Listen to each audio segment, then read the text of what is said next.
Hello, Ian Sauer, Chairman of TasFarmers with your weekly wrap. Well, the big ticket item this week was the budget.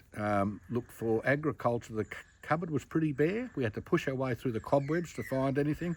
And it was a bit of a rinse repeat of other years, so slightly disappointing. However, agriculture wasn't immune from the budget austerity that everyone had to have.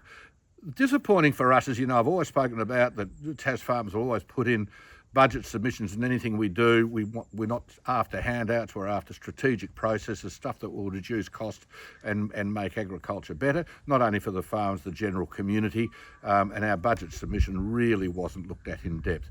However, look, there was money there for the Southeast Irrigation Scheme. That was terrific, that's good, we knew that was coming.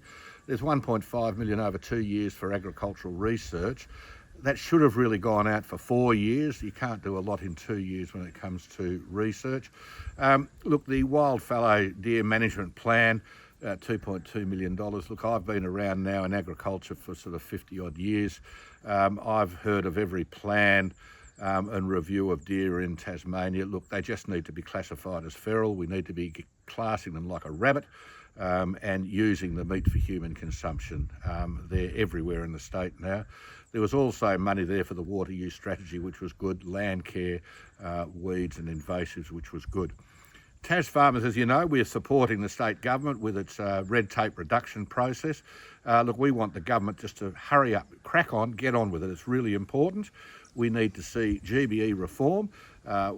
Really important. We agree with the government that some of those GBEs should stay in state government hands, a bit of sovereign risk there. However, there are other GBEs that could be sold off, and if the government hasn't got the appetite to sell off, then maybe lease. Competition in the market will reduce prices to the consumer and give better outcomes. So we're thinking that, you know, lease out some of those GBEs that aren't performing, and maybe a couple of problem childs. I mean, every week I speak about King Island Port and Harbour Master.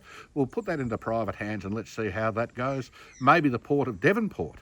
There's been problems there. Let's see if private enterprise can run that better.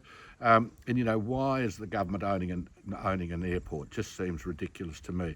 So what we've got to do is make sure the government describe the payback to the community for any action that it takes on GBE reform. So that was the budget. We'll keep you informed, and there's going to be more information on media releases down there for it.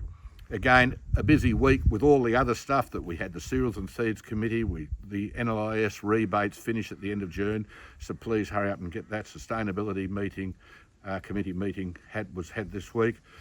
Member forum on the 20th of June in Burnie, so there's more information there about that. Low stock handling, please get into that. That's coming up on the 12th of June. It's nearly sold out. McCain Growers meeting, a meeting with the Tasmanian Police, the McCain's Growers meeting, which, as I said, met again. We attended a meeting with the Shadow Minister for the Opposition and the Leader. That happened this week. We also had a meeting with the National Reconstruction Fund, and that was very important.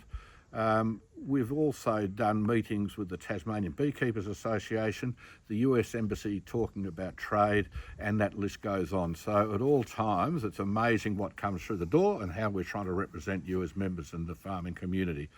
No rain, you can see blue skies behind. Until next week, take care.